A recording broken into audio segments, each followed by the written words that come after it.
और फिल्म की शुरुआत एक एनिमेशन से होती है और हमें एक हिरन के बच्चे की कहानी दिखाई जाती है जिसका नाम है बैम्बी, जो अपनी मॉम के साथ जंगल में रहता था। हंसी खुशी उनकी जिंदगी कट रही थी, पर एक दिन कुछ शिकारी उसकी मॉम का शिकार कर लेते हैं और इस तरह वो इस खतरनाक जंगल में अकेला रह जाता है। जंगल के खतरों से बचते हुए सालों की जिंदगी वो गुजार लेता है, जिसके बाद फाइनली बैम्बी को अपनी पार्टनर भी मिल जाती है। उसकी फैमिली अब दोबारा से कंप्लीट होने लगी थी। उसका अब एक बच्चा भी था। इसी वजह से बैम्बी अपने बचपन की तरह खुश रहने लगा था, पर शायद किस्मत को उसकी खुशी मंजूर ही नहीं थी। थोड़ी सी ही इन खुशियों के बाद उनकी जिंदगी में मुश्किलें आना शुरू हो गयी, क्योंकि अब इंसान जंगलों को काटने लगे थे और आए दिन इन्हें अपना घर बदलना पड़ता था। एक दिन जब बैम्बी की पूरी फैमिली जंगल के रास्ते से गुजरने वाली सड़क को क्रॉस कर रहे होते हैं, तो एक तेजी से आता हुआ ट्रक उन्हें कुचल जाता है। बैम्बी को तो हल्की फुल्की ही चोट आई थी, पर बदकिस्मती से उसकी वाइफ उस ट्रक ड्राइवर की लापरवाही की वजह से दम तोड़ गई थी और उसके बच्चे तो इस हादसे से डर के वापस पीछे वाले जंगल में जा छुपे थे। यहाँ उस ट्रक का ड्राइवर रुकता भी है, लेकिन मदद के लिए नहीं। वो इस टाइम नदी के किनारे जाता है और अपने पास मौजूद टॉक्सिक केमिकल्स के भरे ड्रम्स पानी में बहा देता है, जिसके बाद वो वहाँ से ऐसे भागा था जैसे ये काम उसने किया ही ना हो। बैम्बी जो एक बार फिर अपनी फैमिली को खो चुका था, दुख और गुस्से में पागल हो रहा था। प्यास से तड़पते हुए वो उसी नदी से पानी पी लेता है जिसमें अभी वो आदमी जहरीले केमिकल्स मिला कर गया था। पानी पीने के बाद बैम्बी तड़पने लग जाता है और यहाँ एक पल के लिए फील होता है कि बैम्बी मर जाएगा, लेकिन ये जहर उसकी जान लेने के बजाय उसे एक अजीब सी क्रिएचर में बदल देता है। बैम्बी जब दर्द से तड़प रहा था, तब हम देख रहे थे कि उसकी हड्डियां बढ़ रही थी। हड्डियां टूटकर जुड़ने की आवाजें इतनी खतरनाक थी कि ये सब देखना मुश्किल था। उसके मसल्स भी फूलने लगे थे और दांत भी खौफनाक हो गए थे और अब वो एक प्यारे से हिरन से एक खौफनाक मॉन्स्टर में बदल गया था, जो 4 पाँव के बजाय 2 पाँव पर भी चल सकता था। पहले ही वो अपने गम और गुस्से में पागल था। इस दर्द को सहने के बाद वो कसम खा लेता है कि वो हर हाल में इंसानों से अपनी फैमिली का बदला लेकर रहेगा। अब सीन कट होता है और हम रियलिटी में आ जाते हैं। हमें दिखाई देते हैं जीना और उसका बेटा जो अपनी फैमिली के साथ थैंक्सगिविंग मनाने के लिए जा रहे थे, पर जीना बहुत ज्यादा परेशान थी क्योंकि हमेशा की तरह उसके हस्बैंड ने लास्ट मिनट पर अपना इरादा कैंसिल कर दिया था। अब जीना को अपने बेटे के साथ अकेले ही इतने लंबे सफर पर जाना था। इतनी लंबी ड्राइव वो खुद करने का रिस्क नहीं लेती और एक टैक्सी करवा लेती है ताकि वो जंगल में बने उस कैबिन में पहुंच जाए जहाँ पर उसकी मदर इन लॉ यानी उसके बेटे बेंजे की ग्रैंड माँ रहती है। जंगल के टेढ़े मेढ़े रास्तों की वजह से बेंजे की तबीयत भी खराब रहती है और डैड के ना आने की वजह से उसका मूड भी ऑफ रहता है। तो जीना मजाक में उसे कहती है, अरे आपके डैड नहीं आए तो क्या हुआ, हमें कौन सा इस जंगल में कोई निकल जाएगा। ये सुनते ही ड्राइवर सीरियस हो जाता है और उन्हें वार्निंग देता है कि ये जंगल आम जंगल नहीं है, यहाँ पर अक्सर लोग गायब हो जाया करते हैं। बेंजी को दोबारा वॉमिट होने लगती है और वो एकदम से ड्राइवर को गाड़ी रोकने को कहता है। ड्राइवर ने ब्रेक पर पाँव रखा ही था कि अचानक हुआ धमाका। कोई बहुत ही भारी चीज उनकी टैक्सी से टकरा गई थी, इतनी भारी कि वो चीज गिरने के बजाय गाड़ी ही हवा में उछल जाती है और बैलेंस खराब होने की वजह से खाई में गिर जाती है। सब कुछ उलट पुलट हो जाता है। ज़ैन और बेंजी किसी तरह अपनी जान को बचाते हुए उस टूटी हुई गाड़ी से बाहर निकलने में कामयाब हो जाते हैं। इस टाइम वो जख्मी भी बहुत ज्यादा थे और डरे हुए भी थे क्योंकि उन्होंने महसूस किया था कि अंधेरे में कोई ड्राइवर को खींच कर ले गया था। जो भी था वो इंसानों का शिकार कर सकता था, इसी वजह से ये और भी ज्यादा डर चुके थे। तभी इनके डर को बढ़ाने के लिए जंगल के सन्नाटे में और भी ज्यादा डरावनी आवाज सुनाई देती है। एक गुर्राहट और भारी कदमों की आवाज से उनको एहसास होता है कि उनके करीब कोई शिकार कर रहा है। अपनी जान बचाने के लिए ये दोनों माँ बेटा जंगल में ही भागने लग जाते हैं और आखिर ग्रैंड माँ मेरी के कैबिन तक पहुँच जाते हैं। अंदर कैबिन में बाकी फैमिली उनका इंतजार कर रही थी। यहाँ पर साइमन के सारे भाई, उनकी वाइफ्स और बच्चे भी आए हुए थे और सभी का मूड खराब था क्योंकि साइमन यानी बेंजी के डैड नहीं आए थे। यहाँ आकर हमें पता चलता है कि बेंजी की ग्रैंड माँ को डायमेंशिया है। वो हमेशा अपनी चेयर पर बैठकर अजीब अजीब बातें करती रहती है और अजीब डरावने स्केचेस भी बनाते हैं। एकदम से अब इनका दरवाजा जोर जोर से नॉक होता है और जैसे ही ये लोग जाकर दरवाजा खोलते हैं तो दिखाया जाता है कि साइमन की फैमिली आई थी। इस टाइम ये दोनों बहुत ही ज्यादा डरे हुए थे और कांप रहे थे।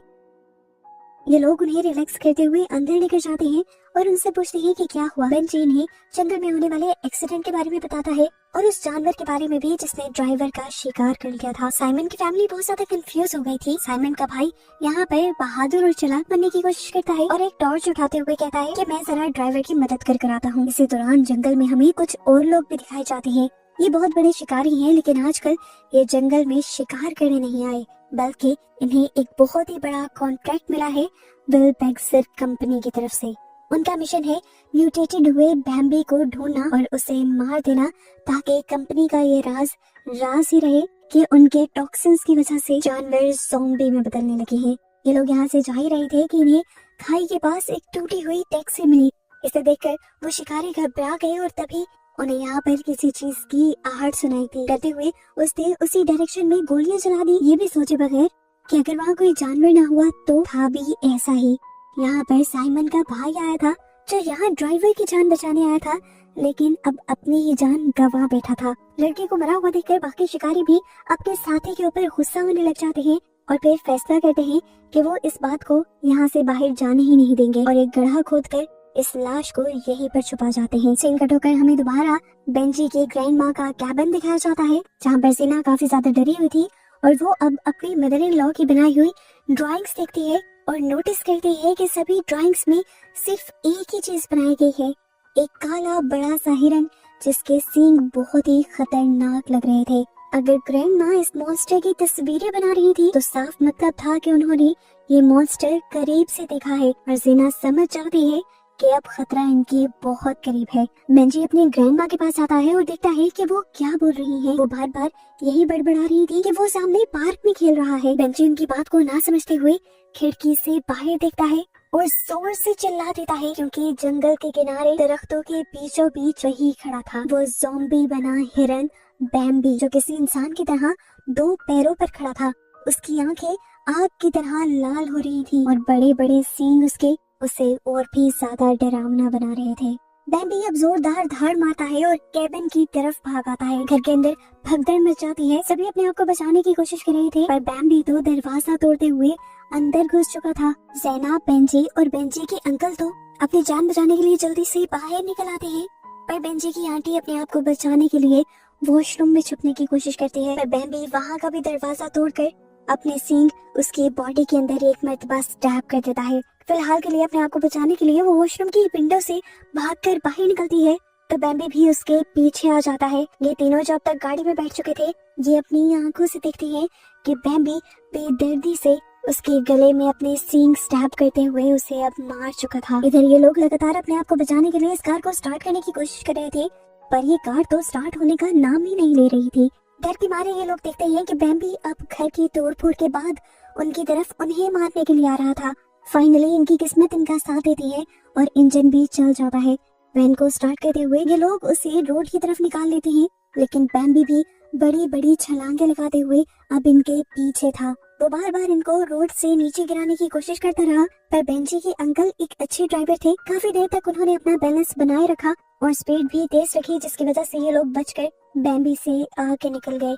लेकिन फिर कुछ ही दूर जाने पर उनका रास्ता रोक लिया एक बड़े से पेड़ ने। ये लोग बुरी तरह फंस चुके थे, ना आगे जा सकते थे ना पीछे। वक्त भी कम था, बैम्बी जल्द ही इन तक पहुंच भी जाता। ये लोग फैसला करते हैं कि ये लोग दरख्त को अपने रास्ते से हटाएंगे। बेंजी का अंकल कहता है कि मैं नीचे जाकर इस लकड़ी को एक रस्सी से बांधूंगा, बाकी लोग पेड़ को दूसरी तरफ धक्का देंगे जो कि एक डायरेक्शन बनाएगा और फाइनल धक्का वैन से लगेगा, ताकि एकदम से ये पेड़ जंगल की तरफ ही जा गिरे और ये रोड क्लियर हो जाए। बेंजी को बहुत बड़ी जिम्मेदारी दे दी गई थी, क्योंकि उसने रेस देनी थी। ये लोग अपना पूरा सेटअप तैयार करते हैं और तभी अचानक अंधेरे से वो मॉन्स्टर यानी बैम्बी निकल आता है।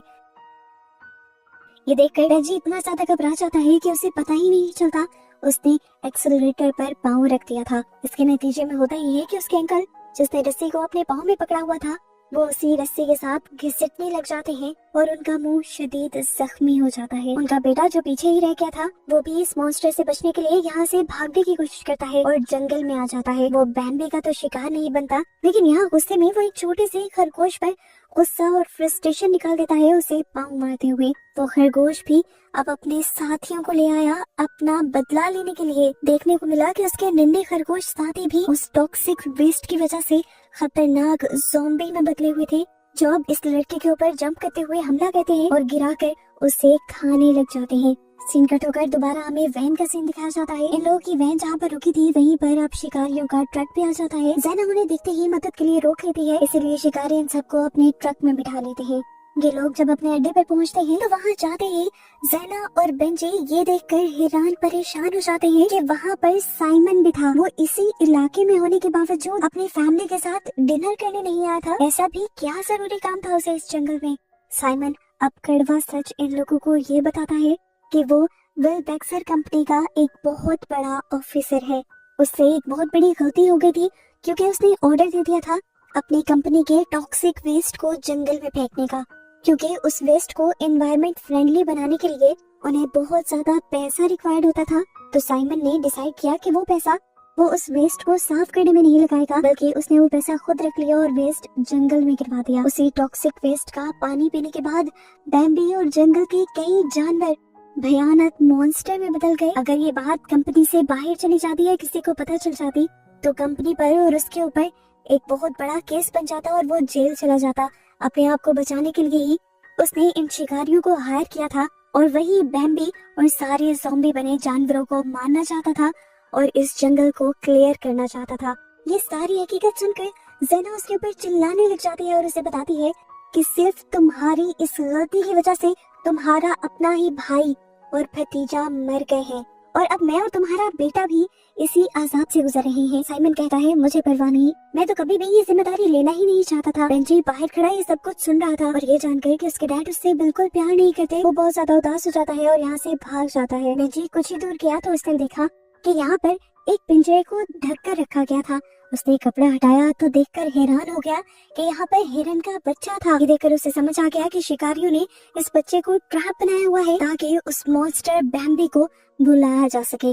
बेंजी को उस छोटे से बेचारे जानवर के अंदर अपना दर्द महसूस होता है।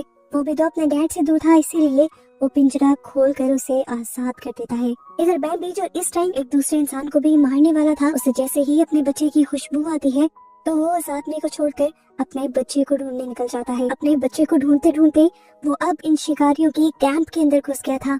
जहाँ जाते ही उसे पहले बेंजी की ग्रैंड माँ दिख जाती है और इससे पहले कि वो बेंजी की ग्रैंड माँ को खा जाता, उसके डैड की को-वर्कर की यहाँ चीख निकल जाती है और बैम्बी उसके ऊपर हमला कर देता है।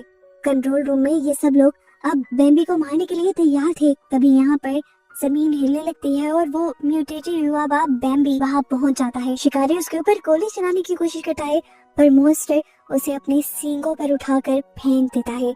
इस टाइम बैम्बी के सामने साइमन की पूरी फैमिली थी, पर साइमन अपनी फैमिली की जान बचाने के बजाय अपनी जान बचाकर वहाँ से भाग जाता है। वो अब जाकर अपनी महंगी गाड़ी में बैठ गया था और उसने अपनी सीट को भी लॉक कर लिया था। उसे लगा कि अब उसकी जान बच गई है, लेकिन ये बस उसका वहम था। पीछे के दरवाजे की खिड़कियां तो उसने बंद ही नहीं की थी। वहाँ से खूनखार बने वो खरगोश उसके ऊपर हमला कर देते हैं और उसे मार देते हैं। सीन कट होकर दूसरी तरफ हमें कैंप का सीन दिखाया जाता है, जहाँ पर सिर्फ ज़ैना, बेंजी और वो मॉन्स्टर बचे हैं। वो भयानक ज़ॉम्बी उनके सरों पर खड़ा जोर जोर से सांस ले रहा है गुस्से में। इससे पहले कि वो उन दोनों को मार देता, झाड़ियों में से निकल कर उसका छोटा हिरन यहाँ पर आ जाता है, उसका बेटा यहाँ पर आ जाता है, जिसे देखते ही बैम्बी इन दोनों को भूल जाता है। वो अपने बेटे से मिलकर बहुत ज्यादा खुश था। ये दोनों अब एक दूसरे से मिलने का जश्न मनाते हैं, लेकिन इसके बावजूद भी कहानी यहाँ खत्म नहीं होती। हमें दिखाया जाता है वो शिकारी जिसे इस मॉन्स्टर ने सिर्फ उठाकर फेंका था, वो अभी भी जिंदा था और अपनी आखिरी सांसों में वो अपनी बंदूक को उठाते हुए बैम्बी को गोली मार देता है और मरते मरते भी वो शिकारी हंसता है, इतनी घटिया हंसी कि जैसे उसने कोई बहुत बड़ी जंग जीत ली थी। इसी टाइम पर अंधेरों में से ग्रैंड माँ निकलती है और गुस्से में आकर इस जालिम इंसान को मार देती है, उसके सीने में एक चाकू स्टैब करते हुए। आखिर वो भी अपने अंजाम को पहुंच जाता है, जिसके बाद ज़ैना मैरी को लेकर अपने पास आ जाती है।